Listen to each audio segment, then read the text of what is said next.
Hello കൂട്ടുകാരെ, ഇന്നൊരു Sunday ആണ്. സൺഡേ എന്ന് എടുത്തു പറയാനുള്ള കാരണം ഇന്ന് നമുക്ക് ഓഫീസിൽ കുറച്ച് വർക്ക് ഉണ്ട്. അപ്പം നമ്മളെല്ലാവരും വന്നിട്ടുണ്ട്. അപ്പോൾ അവിടെ വന്നു കഴിഞ്ഞപ്പോൾ ഉച്ചയായപ്പോൾ നമുക്ക് ഫുഡ് കഴിക്കാൻ നമുക്ക് വേറെ എങ്ങോട്ടും പോകേണ്ടി വന്നില്ല. കാരണം നമ്മൾ ഓഫീസിൻ്റെ അടുത്ത് തന്നെയായിട്ട് നമുക്ക് അന്നദാനം ഉണ്ട് അമ്പലത്തിൽ. അപ്പം നമ്മൾ നേരെ അങ്ങോട്ട് പോയി. നല്ല ക്യൂ ഉണ്ടായിരുന്നേ. അപ്പോൾ കുറച്ചധികം നേരം നമുക്ക് വെയിലെല്ലാം കൊണ്ട് നിൽക്കേണ്ടി വന്നു. അപ്പോൾ അതിൻ്റെ ഇടയിൽ നമ്മൾ ആനേനെയൊക്കെ കണ്ടിട്ടുണ്ടായിരുന്നേ. അപ്പോൾ കുറച്ചധികം കാത്തിരിപ്പിന് ശേഷം നമുക്ക് ചോറെല്ലാം കിട്ടി.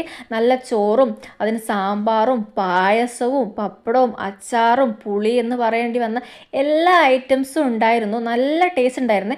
വീഡിയോ എടുക്കുന്ന തിരക്കിൽ എനിക്ക് കുറച്ച് ചോറാണ് കിട്ടിയത്. പക്ഷെ ഞാൻ വീണ്ടും പോയി വാങ്ങിച്ചിട്ടുണ്ടായിരുന്നു. എന്തായാലും നല്ല അടിപൊളി ഫുഡ് എന്ന് പറയുന്നത് നല്ല ടേസ്റ്റ് ഉണ്ടായിരുന്നു. അപ്പോൾ നമ്മൾ എല്ലാവരും അത് കഴിച്ച് അവിടുന്ന് പാത്രമെല്ലാം കഴുകി നമ്മൾ നേരെ ഓഫീസിലേക്ക് പോകുന്ന വഴിയിൽ നമ്മൾ കുറച്ച് ഐസ്ക്രീമും വാങ്ങിച്ചിട്ടുണ്ടായിരുന്നേ.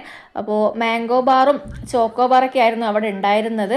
അപ്പോൾ തൊണ്ടവേദനയാണ്, എന്നാലും ഞാൻ വാങ്ങിച്ചു മാംഗോ ബാറാണ്. അപ്പോൾ അതിൽ കൊണ്ട് നമ്മൾ നേരെ ഓഫീസിലേക്ക് വിട്ടു. അവിടുന്ന് അതെല്ലാം കഴിച്ചു. അപ്പോൾ ഇന്നത്തെ വീഡിയോ ഇത്രയേ ഉള്ളൂ. അപ്പോൾ എല്ലാവർക്കും ടാറ്റാ ബൈ ബൈ.